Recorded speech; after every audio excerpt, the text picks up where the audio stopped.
Àwọn arọ́ta ti jáde o. Wọ́n lè bí pa wá lọ́ta o.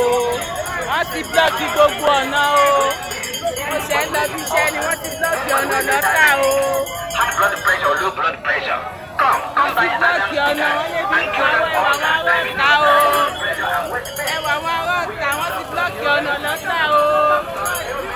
Mo ṣe ń lọ bí iṣẹ́ ni wọ́n ti blọ́ọ̀kì ọ̀nà lọ́ta o.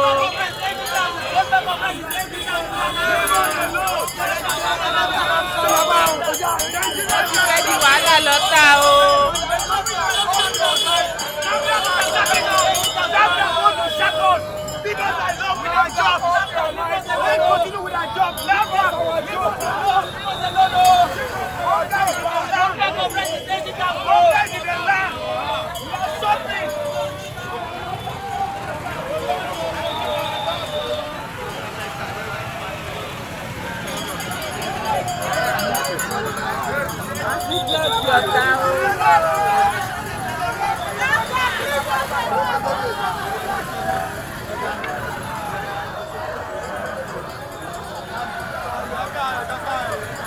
Jọ́kẹ́ ayọ̀.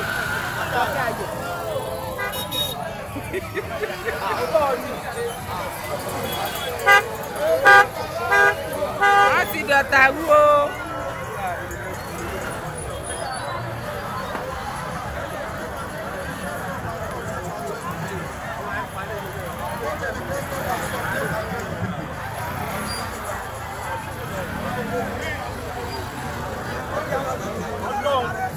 Wọ́n ní kọ́lọ́tà bọ́ta kó wá sọ̀rọ̀ fún wa kọ́lọ́tà bọ́ta o. Ògógóró kan ní pọ́blẹ́mù Nàìjíríà.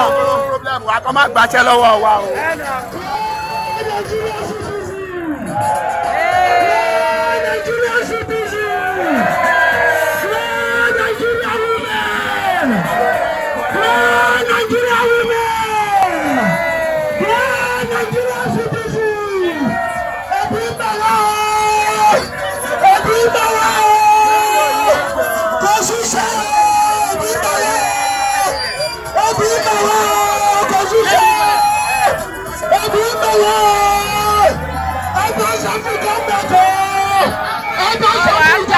Wọ́n ti sí gbogbo wọ́n jẹ́ rí kọjá o.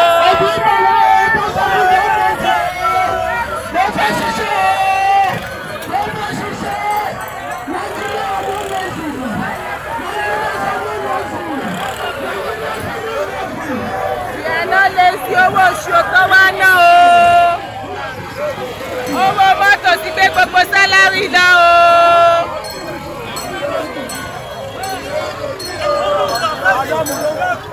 Ebi pa wá. Ó máa jẹ̀bi o, ó jẹ́ kúrò lọ́nà. A máa lù ẹ́ sí.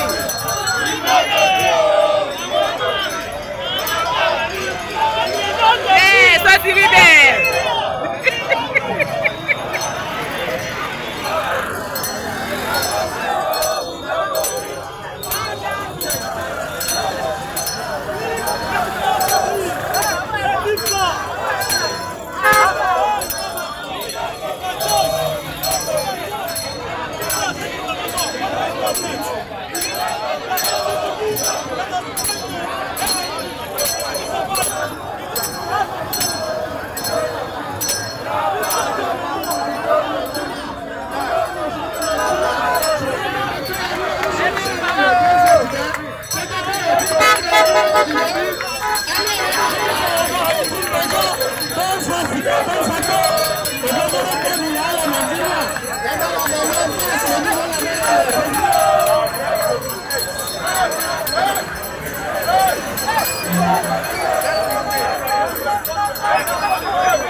Dá wàhálà lẹ ní.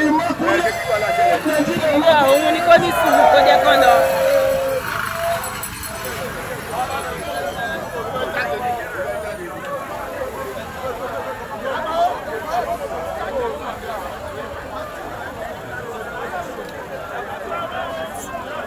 We woke up on the 4th of February to discover that the PG of Nigeria and our basic factories is shutting down.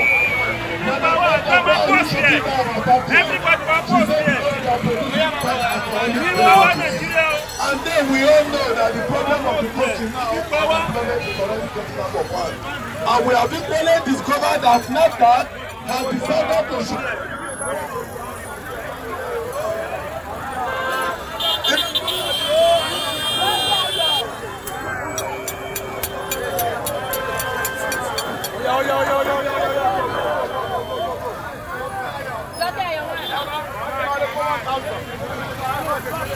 Oh yeah.